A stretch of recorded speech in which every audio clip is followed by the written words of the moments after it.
राजन साळवी रत्नागिरी जिल्ह्यातील राजापूर तालुक्याचे उद्धव बाळासाहेब ठाकरे यांच्या शिवसेनेचे आमदार। अँटी करप्शन ब्युरोने काही दिवसांपूर्वी राजन साळवी यांच्या घरी धाड टाकली। या धाडीमध्ये अँटी करप्शन ब्युरोकडून तब्बल 6 तास चौकशी करण्यात आली आणि त्यानंतर राजन साळवी आणि त्यांच्या पत्नीवरती गुन्हा दाखल करण्यात आला। राजन साळवी यांनी बेहिशेबी मालमत्ता जमा केल्याचा आरोप एसीबी कडून ठेवण्यात आलाय। तर या घटनेवरती प्रतिक्रिया देताना राजन साळवी यांनी आपण मुख्यमंत्री एकनाथ शिंदे यांच्या शिवसेनेमध्ये प्रवेश करत नाही म्हणून राजकीय हेतूने ही कारवाई आपल्यावर करण्यात आल्याचा आरोप केलाय। मी शिंदे गटामध्ये आलो नसेल, त्यांच्याबरोबर गेलो नसेल म्हणून माझ्यावरती राग काढला असेल तर माझ्यावरती तुम्ही गुन्हा दाखल करा, अटक करा, मला जेलमध्ये घेऊन त्याला काही करा, पण माझ्या पत्नीला आणि माझ्या मुलाला आज ज्या पद्धतीने तुम्ही गुन्हा दाखल करताय हे साफ चुकीचं आहे। तुम्हाला जनता आणि आम्ही सोडणार नाही। त्यामुळे राजकीय हेतूने ही कारवाई केली गेली का असा प्रश्न आता उपस्थित होतोय। याच निमित्तानं राजन साळवी नेमके कोण आहेत आणि त्यांची आजपर्यंतची राजकीय कारकीर्द कशी आहे या प्रश्नांची उत्तरं आपण या व्हिडिओच्या माध्यमातून जाणून घेणार आहोत। नमस्कार, मी सुधीर काकडे, एबीपी माझाच्या या डिजिटल प्लॅटफॉर्मवरती आपलं स्वागत। आधी शिवसेना आणि आता उद्धव बाळासाहेब ठाकरेंच्या शिवसेनेतलं कोकणातलं मोठं नाव म्हणजे राजन साळवी। राजन साळवी यांनी मागच्या 3 विधानसभा निवडणुकांमध्ये दणदणीत विजय मिळवलाय आणि ठाकरे कुटुंबाच्या सावलीसारखे ते सोबत राहिलेत। एकनाथ शिंदे यांनी वेगळा निर्णय घेत त्यांच्यासोबत 40 आमदार गेले, त्यावेळेला देखील राजन साळवी यांनी मात्र ठाकरे कुटुंबाची साथ सोडली नाही आणि यामुळेच आपल्यावर ही कारवाई केल्या जात असल्याचं राजन साळवी यांच्याकडून सांगण्यात येत आहे। पण तुम्हाला वाटतं ज्या दिवशी मी शिवसेना उद्धव बाळासाहेब ठाकरे ह्या पक्षाबरोबर राहिलो प्रमाणे त्या दिवसापासून माझी मानसिकता होती की मला हा त्रास होणार। त्यामुळे बाळासाहेब ठाकरे, उद्धव ठाकरे आणि आता आदित्य ठाकरे अशा ठाकरेंच्या 3 पिढ्यांसोबत काम करणारे राजन साळवी हे नेमके कोण आहेत हे जाणून घेणं महत्त्वाचं असणार आहे। जन्म 9 जुलै 1965। 1995 ते 2004 या काळात ते शिवसेनेचे जिल्हा प्रमुख होते। एक कट्टर शिवसैनिक म्हणून त्यांनी या काळात ओळख निर्माण केली। 1996 साली ते पहिल्यांदाच नगर परिषदेचे अध्यक्ष म्हणून निवडून आले। त्यानंतर राजापूर लांजा साखरपा या पोटनिवडणुकीमध्ये 2006 साली ते निवडणूक लढले, मात्र त्यांचा पराभव झाला। मात्र त्यानंतर पुढे सलग 3 वेळा ते विधानसभेवरती निवडून आले। 2009 साली राजन साळवी यांनी 72,574 मतं मिळवत विजय मिळवला। त्यानंतर 2014 साली त्यांनी 76,266 मतं मिळवत विरोधात असलेल्या काँग्रेसच्या राजेंद्र देसाई यांचा पराभव केला।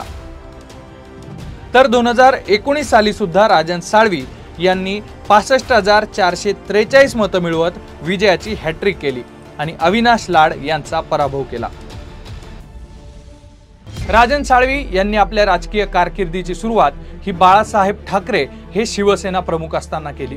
बाळासाहेब ठाकरेंकडून त्यांचं अनेकदा कौतुकही करण्यात आलं।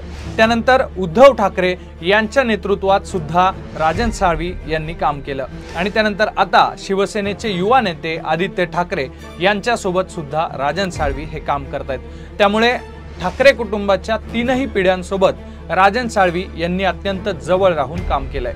काही दिवसांपूर्वी एकनाथ शिंदे यांनी वेगळा निर्णय घेतला आणि शिवसेनेचे 40 आमदार त्यांच्या बाजूने उभे राहिले। मात्र यावेळेला सुद्धा उद्धव ठाकरे यांच्यासोबत राजन साळवी हे सावलीसारखे उभे होते। राजन साळवी यांचं नाव 2022 साली राहुल नार्वेकर यांच्या विरोधात अर्थातच विधानसभेच्या अध्यक्षपदासाठी देखील चर्चेत होतं। कोकणातली एक अत्यंत महत्त्वाची घडामोड म्हणून पाहिल्या जाणाऱ्या जैतापूर प्रकल्पाच्या विरोधातील आंदोलनात राजन साळवी हे तब्बल 19 दिवस तुरुंगात होते। बारसू रिफायनरी विरोधात सुरू असलेल्या आंदोलनात सुद्धा राजन साळवी हे पाहायला मिळाले। मात्र मुख्यमंत्री असताना उद्धव ठाकरे यांनी पंतप्रधान नरेंद्र मोदींना रिफायनरीच्या समर्थनात एक पत्र लिहिलं आणि त्या समर्थनातील पत्रानंतर राजन साळवी यांनी देखील रिफायनरी प्रकल्पाला समर्थन दिलं। मात्र या भूमिकेमुळे राजन साळवी यांना मतदारसंघात विरोध सहन करावा लागला। राजन साळवी आणि त्यांचं कुटुंब हे सध्या एसीबीच्या रडारवर आहेत। राजन साळवी यांनी 2009 ते 2022 या काळामध्ये बेहिशेबी मालमत्ता जमा केल्याचा आरोप अँटी करप्शन ब्युरोकडून करण्यात आलेला आहे। राजन साळवी यांची मूळ संपत्ती ही 2,92 लाख एवढी आहे। मात्र सध्या त्यांच्याकडे 3,53 लाख एवढी बेहिशेबी मालमत्ता सापडल्याचा आरोप एसीबी कडून करण्यात आलेला आहे। त्यामुळे बेहिशेबी मालमत्तेचा आकडा हा 118% असल्याचा आरोप करण्यात आलेला आहे. गुन्हा दाखल झाला म्हटल्यानंतर अटक होणारच आहे. पण अटकेला आम्ही घाबरत नाही. अटकेला घाबरणारा हा बाळासाहेबांचा सैनिक नाही. राजापूर विधानसभा मतदारसंघ हा कोकणातील राजकीय दृष्ट्या एक अत्यंत महत्त्वाचा मानला जाणारा मतदारसंघ आहे. या मतदारसंघामधून राजन साळवी हे मागच्या 3 विधानसभा निवडणुका जिंकत आलेले आहे. त्यामुळे आता महाविकास आघाडीमध्ये असलेला शिवसेना अर्थातच उद्धव ठाकरे यांची शिवसेना हा पक्ष ही जागा सोडणार का हे पाहावं लागेल. कारण रत्नागिरी काँग्रेस कार्यकारिणीकडून या जागेवरती दावा करण्यात आलेला आहे. तर दुसरीकडे महायुतीमध्ये देखील या जागेसाठी कुणाला उमेदवारी मिळणार हे पाहावं लागेल.